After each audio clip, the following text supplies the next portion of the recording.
जय हिंद मित्रांनो, ठेकर मराठी या युट्यूब चॅनलवर मी तुमचं पुन्हा एकदा मनापासून स्वागत करतो। मित्रांनो, नुकतीच झालेली सांगली जिल्हा पोलीस शिपाई भरती 2019 आणि त्या परीक्षेमध्ये विचारले गेलेले सामान्य ज्ञानाचे प्रश्न आजच्या ह्या व्हिडिओमध्ये आपण बघणार आहोत, जेणेकरून येणाऱ्या 2022च्या पोलीस भरतीच्या परीक्षेला हे प्रश्न रिपीट होऊ शकतात किंवा या प्रश्नातून आपल्याला एक आयडिया मिळू शकते की कशा पद्धतीने आयोग हे प्रश्न विचारणार आहेत। मित्रांनो, सुरू करूयात।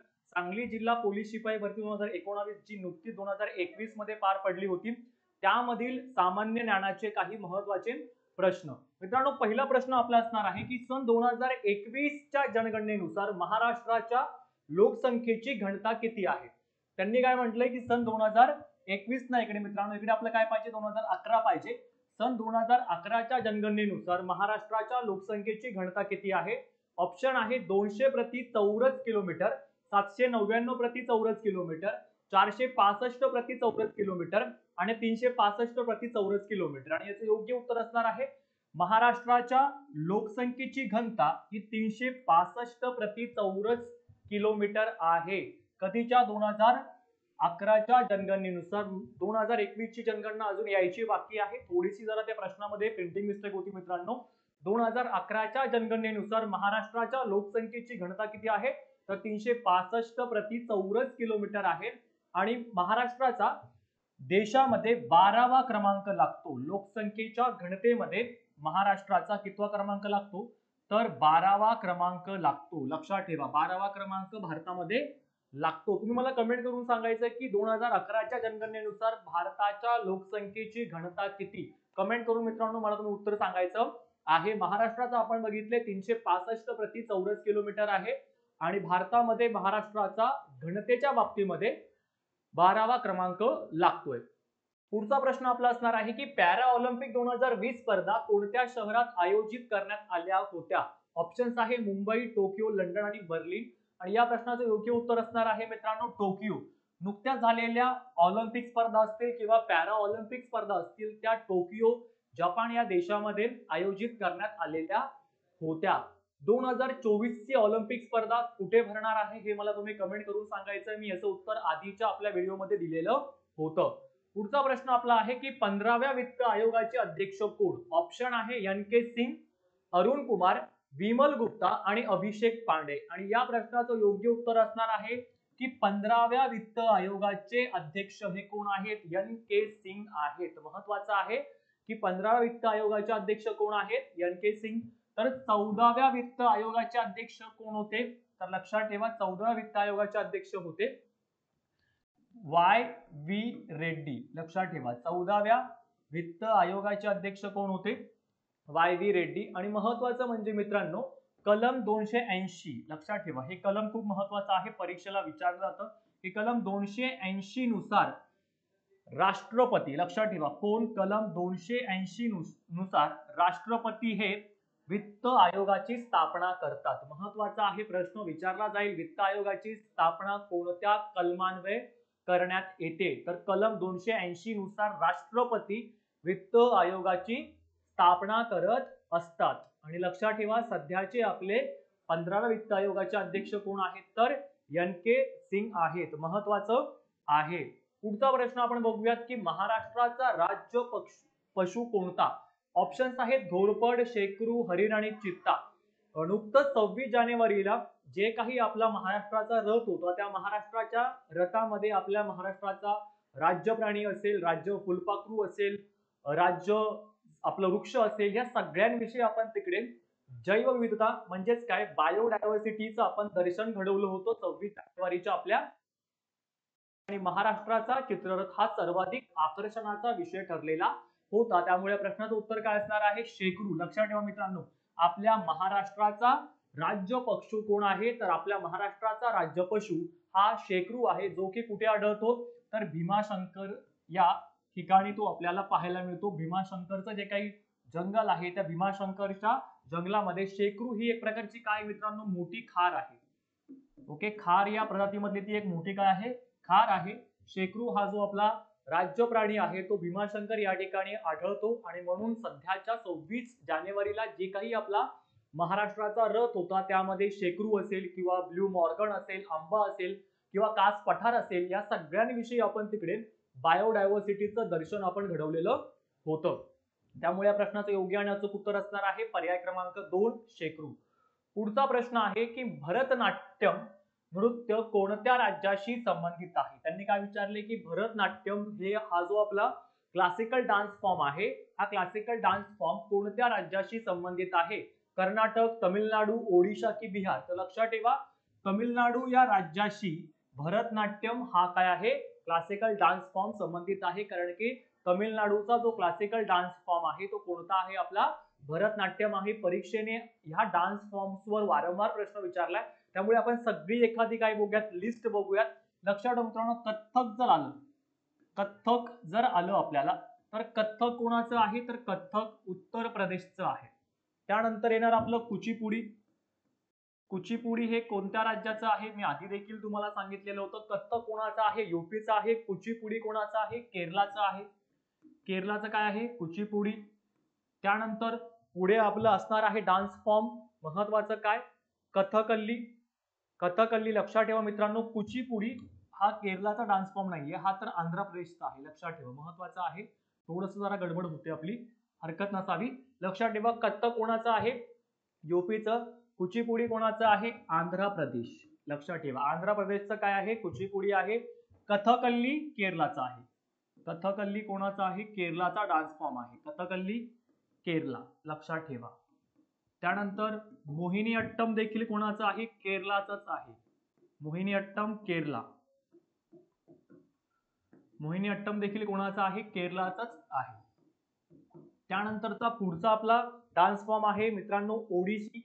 जो काही आपला ओडिसी आहे ओडिसी हा डान्स फॉर्म कोणाचा आहे ओडिशाचा आहे. लक्षात ठेवा ओडिशाचा कोणता आहे ओडिसी. त्यानंतर मणिपूरचा काय असणार आहे मणिपुरी.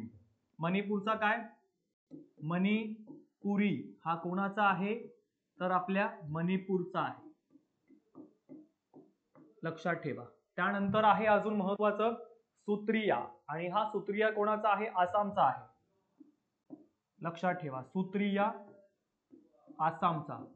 असे हे डान्स फॉर्मचे नाव आहेत. बिहू देखील आसामचाच आहे. लक्षात ठेवा सुत्रिया असेल बिहू असेल हे आसामचा एक प्रकारे कल्चर किंवा डान्स फॉर्म्स आहेत. पुन्हा सांगतो कथ्थक उत्तर प्रदेश, कुचिपुडी आंध्र प्रदेश, कथकली केरला, मोहिनीअट्टम केरला, ओडिसी ओडिशा, मणिपुरा मणिपूरचं आणि सुत्रिया आणि बिहू हा आपला आसामचा असणार आहे. म्हणजे असे अनेक काय आहेत डान्स फॉर्म आपल्या भारतामध्ये आहेत.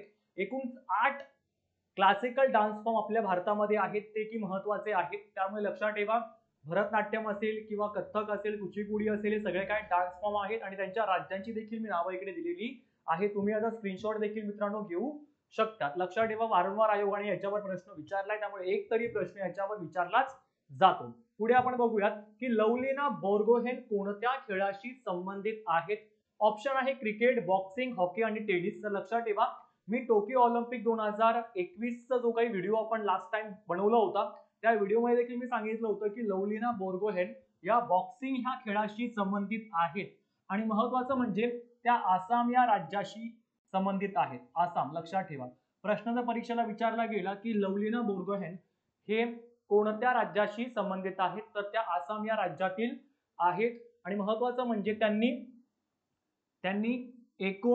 69 किलो वजनी गटामध्ये त्यांना ब्रॉन्झ मेडल मिळालेलं होतं. लक्षात ठेवा त्यांना कोणतं मेडल मिळालं होतं तर लक्षात ठेवा ब्रॉन्झ म्हणजे काय कांस्य पदक त्यांना मिळालेलं होतं. लवलीना बोर्गोहेन यांना टोकियो ऑलिम्पिक स्पर्धेमध्ये त्या आसाम या राज्यातील आहेत. 69 किलो वजनी गटामध्ये त्यांना हे मेडल मिळालेलं आहे बॉक्सिंग या क्रीडा प्रकारामध्ये. पुढचा प्रश्न आपला असणार आहे जम्मू व काश्मीरला कोणत्या तारखेपासून केंद्रशासित प्रदेश म्हणून कार्यान्वित करण्यात आलेले आहेत. काही डेट्स आहेत आपण बघूयात. 5 ऑक्टोबर 2019, 15 ऑक्टोबर 2019, 26 ऑक्टोबर 2019 आणि 31 ऑक्टोबर 2019.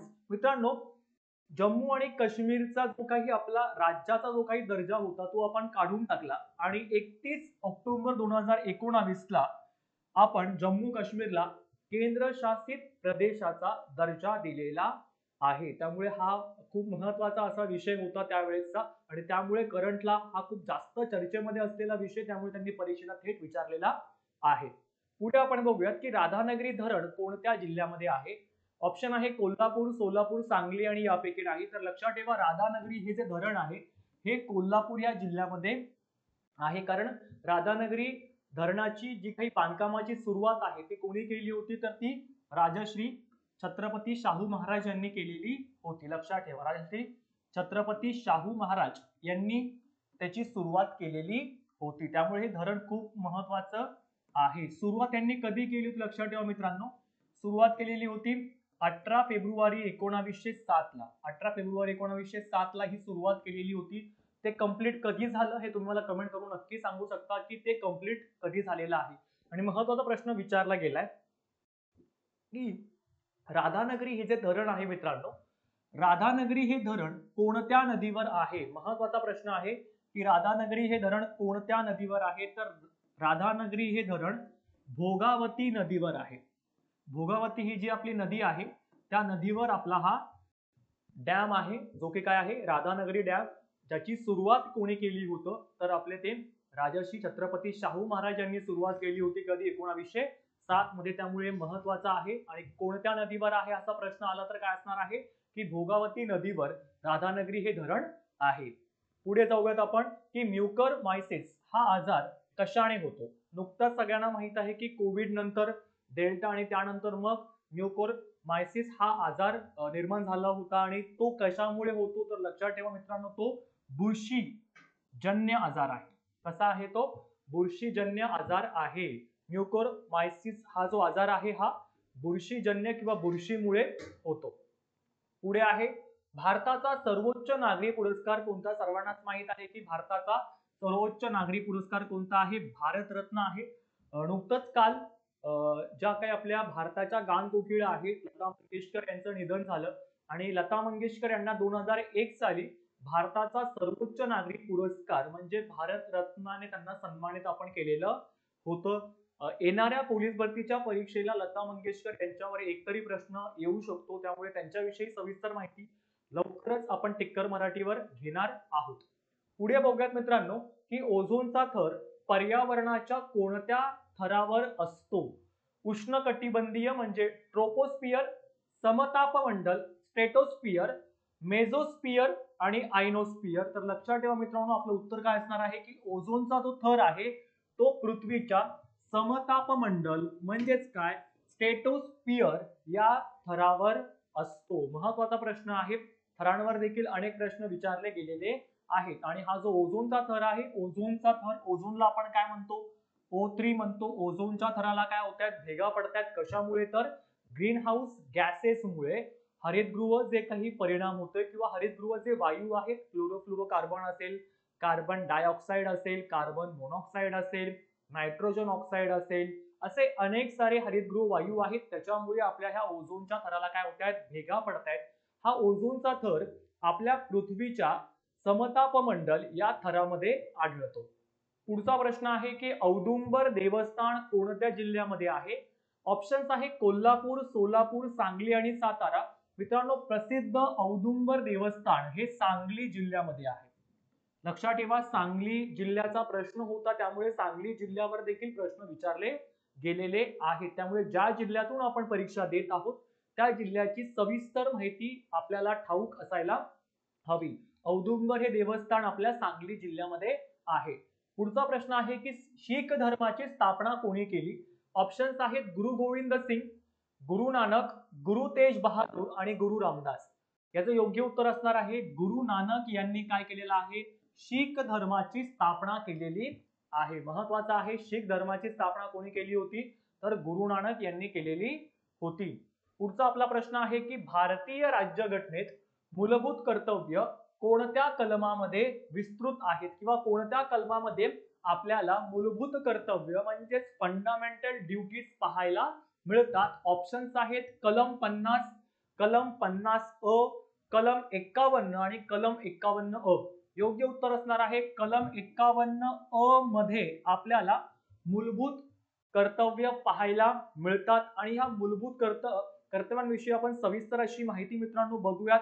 महत्वाचं म्हणजेच काय तर 42वी घटना दुरुस्ती आपण केली होती. लक्षात ठेवा काय केली होती आपण 42वी घटना दुरुस्ती आपण केलेली होती. लक्षात ठेवा महत्वाचं आहे. कधी 1976 ला 1976 ला आपण 42वी घटना दुरुस्ती केलेली होती. त्यावेळेस एक समिती होती मित्रांनो, त्या समितीचं नाव आहे सरदार स्वर्णसिंग समिती. सरदार स्वर्णसिंग समितीने शिफारस केलेली होती की आपल्या घटनेमध्ये काय असायला हवेत मूलभूत कर्तव्य असायला हवेत. त्यामुळे सरदार स्वर्णसिंह समितीच्या शिफारसीवरून आपण काय केलेलं आहे 42वी घटना दुरुस्ती 1976 अनुसार आपण कलम 51 अ घटनेमध्ये टाकलं आणि कलम 51 अ काय आहे तर कलम 51 अ हे मूलभूत कर्तव्य यांचं कलम आहे. आणि मूलभूत कर्तव्य आपण कोणाकडून घेतली हा प्रश्न विचारला गेलाय की मूलभूत कर्तव्य आपण कोणत्या देशाच्या घटनेमधून घेतलेली आहेत तर मूलभूत कर्तव्य आपण सोव्हिएत रशिया कडून घेतलेली आहेत. सोव्हिएत रशियाकडून आपण काय घेतलेलं आहे सोव्हिएत रशियाकडून आपण फंडामेंटल ड्युटीज घेतलेल्या आहेत. म्हणजेच मूलभूत कर्तव्य आपण रशियाकडून घेतलेली आहेत. आणि महत्वाचं म्हणजे सुरुवातीला 42व्या घटना दुरुस्ती आपण ज्यावेळेस केली त्यावेळेस आपल्या घटनेमध्ये फक्त 10 काय होती लक्षात ठेवा फक्त 10 आपल्याकडे काय होती मूलभूत कर्तव्य होती. फक्त 10 आपल्याकडे काय होती मूलभूत कर्तव्य सुरुवातीला. त्यानंतर आपण एक अजून घटना दुरुस्ती केली ज्याचं नाव आहे 86वी घटना दुरुस्ती 2002. लक्षात ठेवा 86वी घटना दुरुस्ती 86वी घटना दुरुस्ती आपण केली कधी 2002 साली. आणि त्यावेळेस आपण आपल्या घटनेमध्ये 11वे मूलभूत कर्तव्य टाकलेलं आहे. लक्षात ठेवा काय म्हटलं मी 11वे मूलभूत कर्तव्य आपण त्यावेळेस टाकलेलं आहे. सध्या आपल्या राज्यघटनेमध्ये किती आहेत मूलभूत कर्तव्य तर एकूण 11 मूलभूत कर्तव्य आपल्याकडे आहे. लक्षात ठेवा महत्वाचं आहे. कधी 86वी घटना दुरुस्ती 2002 साली आपण घटनेमध्ये 11वे मूलभूत कर्तव्य टाकलं. त्याच्या आधी 42वी घटना दुरुस्ती 1976 ला आपल्याकडे 10 मूलभूत कर्तव्य होती आणि ही मूलभूत कर्तव्य आपण रशिया या देशाकडून घेतलेली आहेत.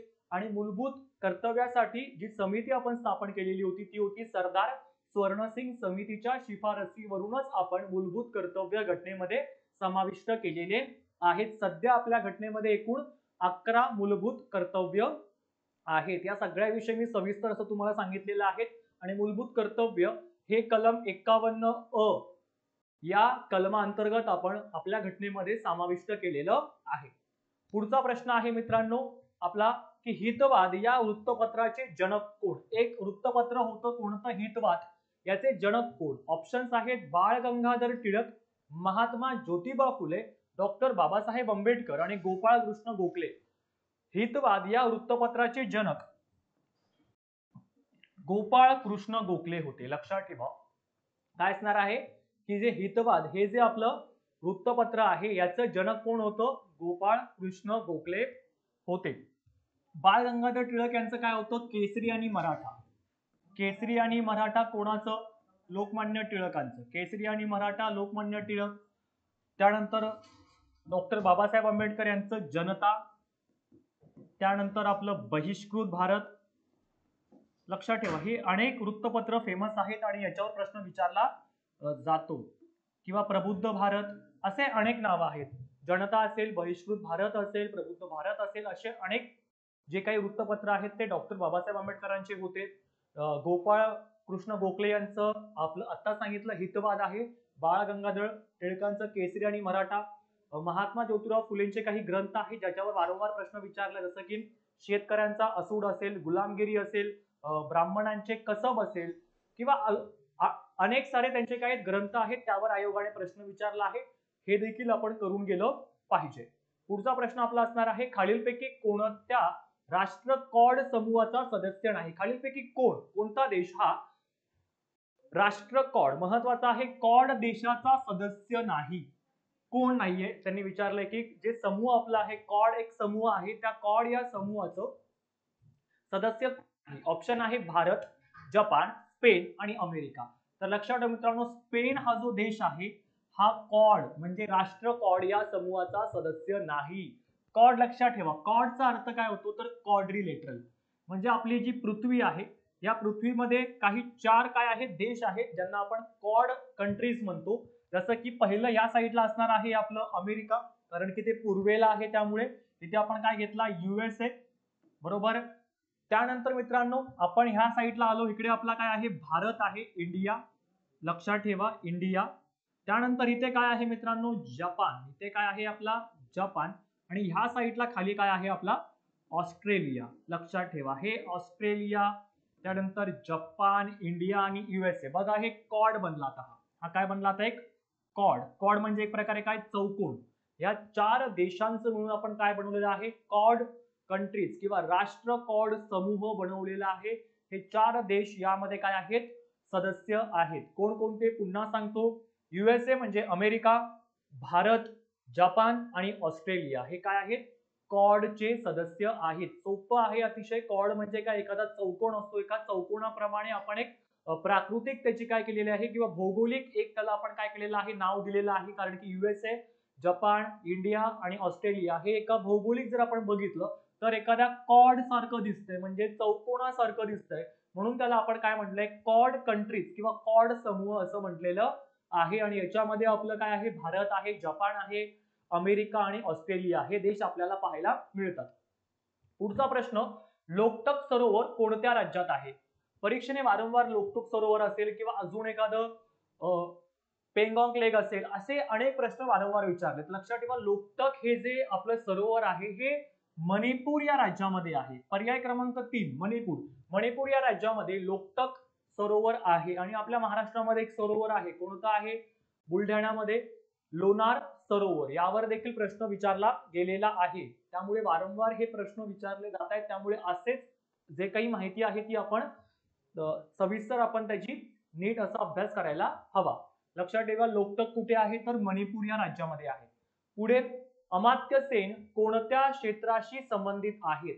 अर्थशास्त्र, वैद्यकीय शास्त्र, क्रीडा की राजकारण? सर्वांनाच माहिती आहे की अमात्य सेन हे काय आहेत थोर अर्थशास्त्रज्ञ आहेत आणि म्हणून ते अर्थशास्त्र या क्षेत्राशी काय आहेत ते संबंधित आहेत. कोण? अमात्य सेन. पुढे आपण बघूयात 2020 ऑलिम्पिक स्पर्धेत भारताने एकूण किती पदके जिंकली? ऑप्शन्स आहे 5, 6, 7 आणि 8. मी याची ट्रिक तुम्हाला वारंवार सांगितलेली आहे. ज्या ज्या वेळेस मी प्रश्नांचं विश्लेषण घेतलं आहे त्यावेळेस देखील मी सांगितलं होतं की एक ट्रिक आहे, ती काय आहे 1, 2 का 4. 1, 2 का 4 एकूण झाले किती 7. म्हणजे भारताला टोकियो ऑलिम्पिक मध्ये एकूण 7 पदके मिळालेली आहेत. आता 1, 2 का 4 म्हणजेच काय तर 1 आपल्याकडे काय आहे मित्रांनो 1 आपल्याकडे गोल्ड मेडल आहे, 2 आपल्याकडे काय आहेत सिल्वर मेडल आहेत आणि 4 आपल्याकडे काय आहेत ब्रॉन्झ मेडल आहेत. त्यामुळे लक्षात ठेवा एकूण 7 पदके भारताने टोकियो ऑलिम्पिक 2020 मध्ये जिंकलेली होती. 1, 2 का 4 म्हणजे 1 आपल्याकडे गोल्ड मेडल आपण जिंकलेला आहे नीरज चोप्रा यांनी भालाफेक या स्पर्धेमध्ये, 2 आपल्याकडे सिल्वर मेडल आहेत आणि 4 आपल्याकडे ब्रॉन्झ मेडल आहेत. त्यामुळे 7 पदके आपण 2020 च्या टोकियो ऑलिम्पिक स्पर्धेमध्ये जिंकलेली होती. पुढे आपलं असणार आहे मित्रांनो national institute of virology. National institute of virology कोणत्या शहरात स्थित आहेत? ऑप्शन आहे पुणे, मुंबई, नागपूर आणि वाशिम. सगळ्यांनाच माहित आहे की नॅशनल इन्स्टिट्यूट ऑफ व्हायरोलॉजी म्हणजेच काय राष्ट्रीय विषाणू संस्था ही कुठे आहे आपल्या पुण्यामध्ये आहे. याच्यावर वारंवार प्रश्न का विचारला जातोय कारण की सध्या कोविडची साथ पसरलेली होती आणि त्यामुळे आपल्या भारतामध्ये जी राष्ट्रीय विषाणू संस्था आहे ती कुठे आहे पुण्यामध्ये आहे. त्यामुळे तो प्रश्न त्यांनी वारंवार विचारलेला होता. त्यामुळे पर्याय क्रमांक 1 योग्य आणि अचूक उत्तराचा पर्याय असणार आहे. पुढे, चिपी विमानतळ कोणत्या जिल्ह्यात नियोजित? खरं तर हे नियोजित सांगलीमध्ये म्हणजेच मागच्या वर्षी, परंतु आता चिपी विमानतळाचं काम पूर्ण झालेलं आहे. ते आता नियोजित नाहीये, परंतु मागच्या वर्षी हा जो काही पेपर आहे तो झालेला होता. त्यामुळे त्यांनी विचारलं होतं की चिपी विमानतळ कोणत्या जिल्ह्यात नियोजित आहे? ऑप्शन्स होते सांगली, सिंधुदुर्ग, रत्नागिरी आणि पालघर. तर लक्षात ठेवा सिंधुदुर्ग या जिल्ह्यामध्ये चिपी विमानतळ काय होतं नियोजित होतं, परंतु चिपी विमानतळाचं काम झालेलं आहे, उद्घाटन देखील झालेलं आहे. आणि चिपी हे विमानतळ आता कुठे आहे तर आपल्या सिंधुदुर्ग म्हणजे कोकणामध्ये आहे. त्यामुळे पर्याय क्रमांक 2 सिंधुदुर्ग हा योग्य आणि अचूक उत्तराचा पर्याय असणार आहे. पुढे आहे रयत शिक्षण संस्थेचे सध्याचे अध्यक्ष कोण आहेत? श्री शरद पवार, श्री उद्धव ठाकरे, श्री देवेंद्र फडणवीस आणि श्री अशोक चव्हाण. तर सध्याचे रयत शिक्षण संस्थेचे अध्यक्ष हे श्री शरद पवार आहेत. पर्याय क्रमांक 1 योग्य आणि अचूक उत्तराचा पर्याय आपला असणार आहे. रयत शिक्षण संस्थेचे अध्यक्ष श्री शरद पवार आहेत. मला तुम्ही कमेंट करून सांगायचं रयत शिक्षण संस्थेची स्थापना कोणी केलेली होती. मित्रांनो, अशा पद्धतीने सांगली जिल्हा पोलीस शिपाई भरती 2019 जी नुकतीच 2021 मध्ये पार पडली, त्यामध्ये सामान्य ज्ञानावर अशा पद्धतीने प्रश्न विचारली होती. याच्यामध्ये चालू घडामोडी असतील, आपला भूगोल असेल, अर्थशास्त्र असेल, पॉलिटी असेल किंवा आपलं सामान्य विज्ञान असेल, ह्या सगळ्या प्रश्नांचं पूर्णपणे तिकडे काय होतं आवाका त्यांनी विचारला होता. त्यामुळे अशा पद्धतीने आपण येणाऱ्या पोलीस भरतीच्या परीक्षेला तयार राहायचं आहे. अशा पद्धतीने आपण अभ्यास करायला हवा. त्यामुळे मित्रांनो, तुमचा जो अभ्यास आहे 2022च्या परीक्षेसाठी तुम्ही असाच ठेवायचा आहे, चालू ठेवायचा आहे. जेवढी काही मदत लागेल तुम्ही नक्कीच आम्हाला कमेंट करून सांगा. नक्कीच त्या सगळ्या गोष्टी आपण टिक्कर मराठी या YouTube चॅनलच्या माध्यमातून तुम्हाला देण्याचा पुरेपूर प्रयत्न करू. तूर्तास तिकडे थांबूयात मित्रांनो. धन्यवाद. जय हिंद.